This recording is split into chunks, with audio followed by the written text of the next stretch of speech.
Holla! I'm Fisayo, and I want to welcome you to another episode of House School on my Tuba View channel.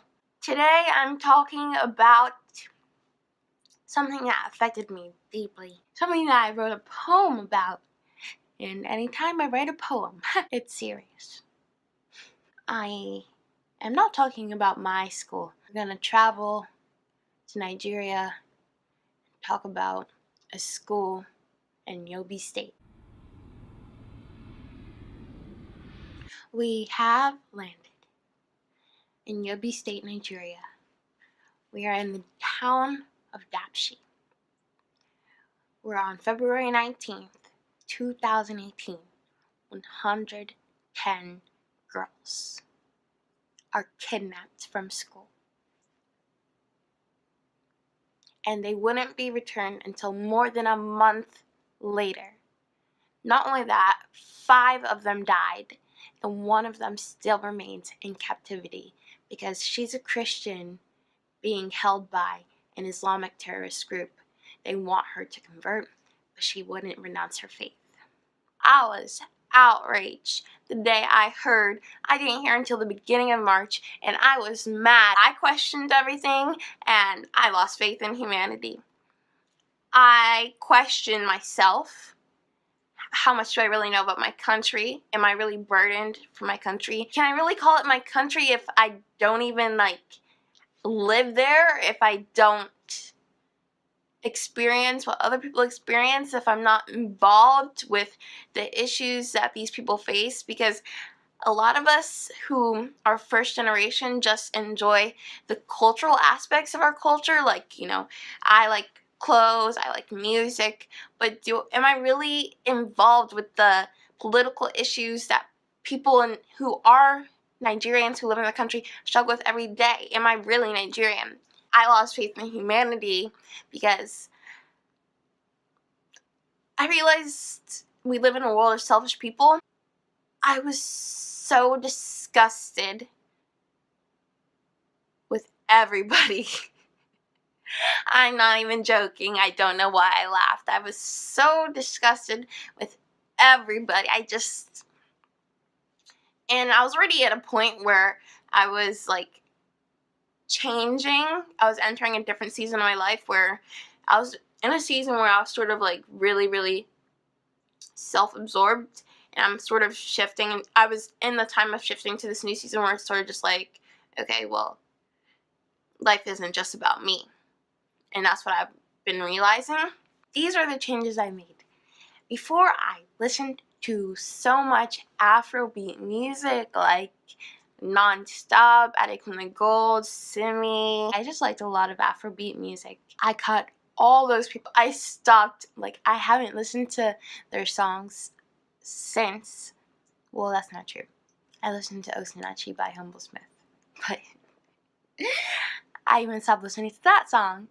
And I've listened to a little bit of Corey de Bello, but I've even stopped listening to him. I'm in the process of becoming who I want to be. I can't see who I want to be. I can't admire them. I can't. And I know it's you're probably thinking yo, you're way too deep. It's just music. But it's not just music. I changed my music interests. There was a time when I just stopped listening to music because I didn't have anyone I wanted to listen to. I had no passion for music.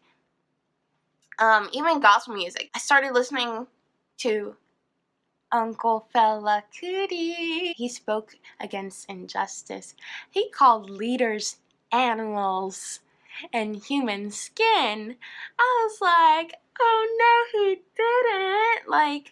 No wonder the government burned down his house.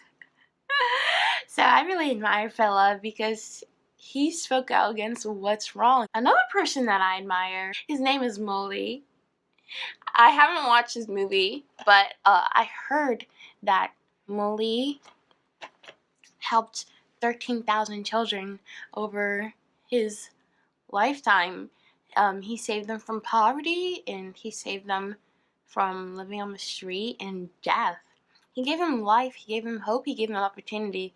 So I admire Mully for making a change in individuals. What Mully did was connecting hearts.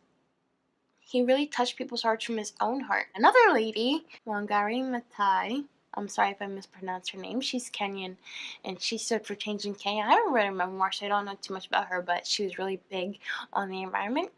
And I'm not an environmentalist, but I'm for anyone who stands for change. She was even beaten up for her views, so I'm like, wow, this lady is strong. Her husband divorced her because he said she was too outspoken. So I'm like really interested just to find out where she got that strength, because I need more strength. Yeah, but my biceps are pretty awesome. Another person that I admire and love is Thomas Sankara. He was the former president of Burkina Faso, but he was assassinated by his best friend. I admire him because he is uncorrupt. That's it. In a world of corrupt leaders, Thomas Sankara was uncorrupt. He was pure. He wasn't a hypocrite, and he didn't steal money from the government. He put in policies that would help the people. He put in an exercise policy. He put in a food regulation policy during the time of when they had food shortage in Burkina Faso. He put on trial anybody that was corrupt on television, so it was embarrassing for them because they knew they were corrupt. And he stripped the government officials of their Mercedes-Benz and fancy cars, and he gave them regular people cars. I'm like, you go, Thomas. I mean, Mr. President Sankara. I want to give this video a lesson, and the lesson is you're always changing. You're changing right now, whether you mean to or not. Things will happen around you that cause you to change. But it's not really what happens around you, it's how you internalize it. And how you internalize it stems from your vision of who you want to be and your goals. Keep that vision of who you want to be. Don't lose track of it.